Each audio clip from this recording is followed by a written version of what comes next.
Hello there guys, what is going on? Son of Chelsea back here again for another edition of Let's Talk Chelsea. Hope you're doing well and keeping safe on this Wednesday. In today's news video, the latest on Reece James' injury, the sporting director search goes on, and N'Golo Kante's contract situation. Before we get into any of that good stuff though, I want to ask you guys, if you haven't already, hit that subscribe button and the notification bell so you don't miss any of the uploads. We're getting closer now to 29k and hopefully closer to 30k, which is kind of the big mission before the end of the year.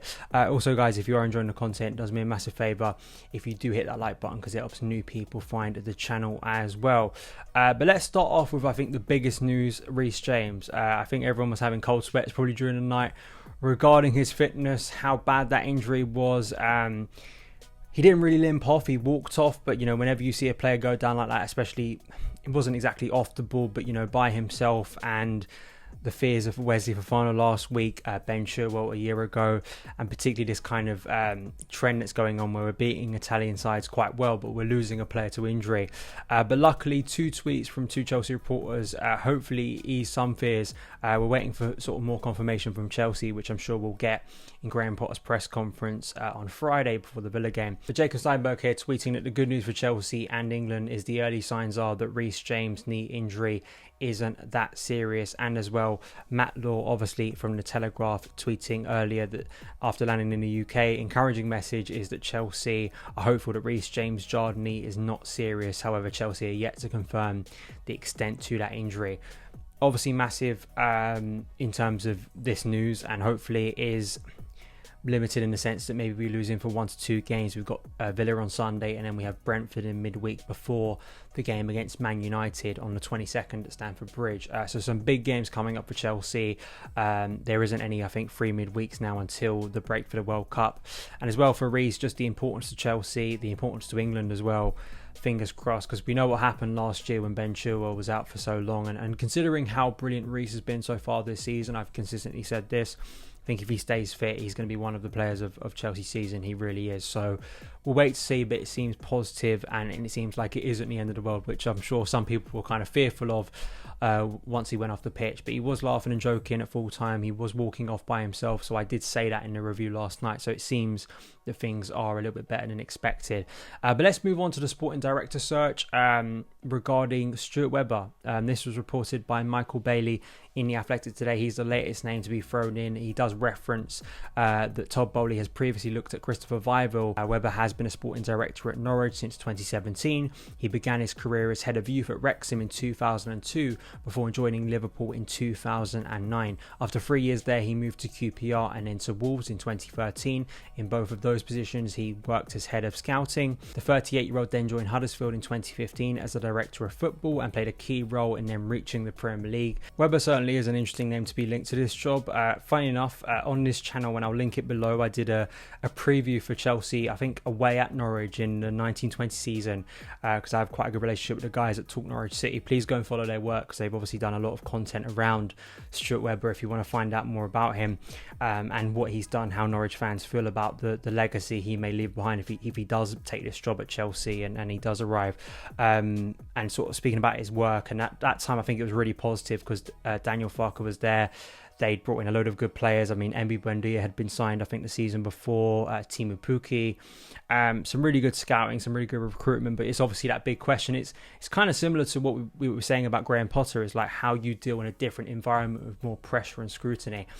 And I do link this to kind of the interest in Michael Edwards as kind of that perfect sort of candidate, because he's worked at Liverpool. All right, you can say there are differences between Liverpool and Chelsea, but Liverpool are one of the biggest clubs in world football, and the expectation and pressure there is very high, despite what some people tell you. I mean, they are one of the big clubs, and you know, it's not a case of jumping from Norwich where you're going from the Championship, trying to get promotion, dealing with relegation, dealing with a club that doesn't have tons of finances to spend on players year in and year out.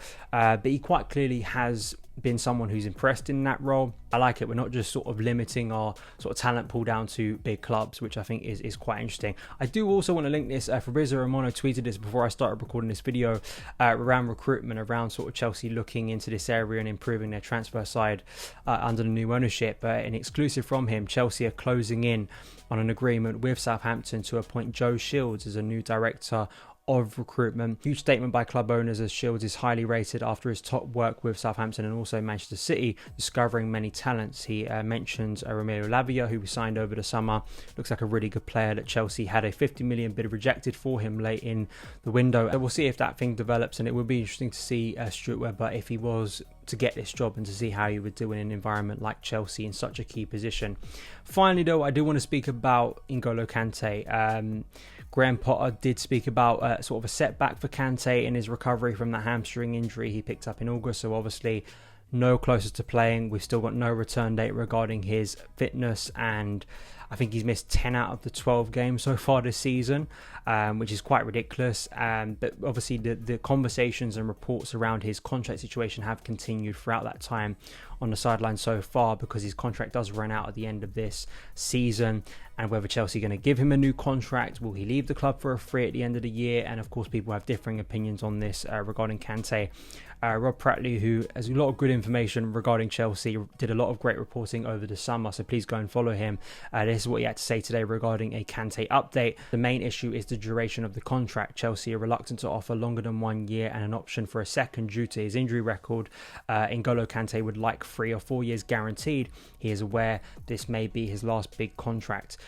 I've written a piece for Football London that's going to come out in the morning, so please go on my Twitter at SonOfChelsea. I will be promoting it tomorrow regarding this whole situation.